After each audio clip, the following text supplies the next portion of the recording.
Hello guys and welcome back to this channel, where today guys I'll be showing you how to restrict access to Google Forms. Now guys, the first thing that you of course need to do is go to docs.google.com/forms and you'll be greeted by a screen like this. Now when you did that, you just need to go and log in with your Google Form account. So basically what you need to do is go and log in with your email. But if you of course do not have an email, you can of course go and create it and then go and log into Google Forms. Now guys, that we got that out of the way, let's see what we actually have in front of us here.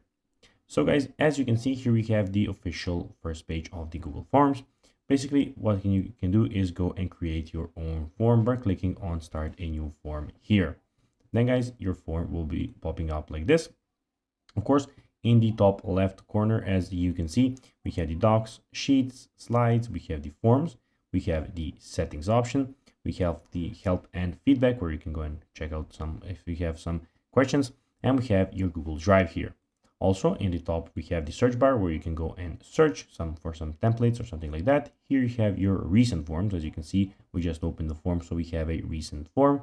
And of course, in the top right corner, we have your account. So basically, this is where you can go and switch from an account to an account.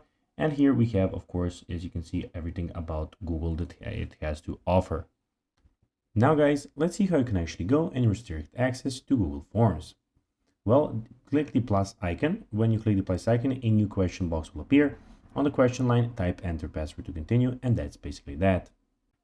So guys, that will be everything for this video. I hope that you found this video informative and entertaining, guys. If you did, don't forget to like this video, share it, subscribe to the channel, and put the notifications on. And guys, as always, I'll be seeing you in the next video. Bye guys.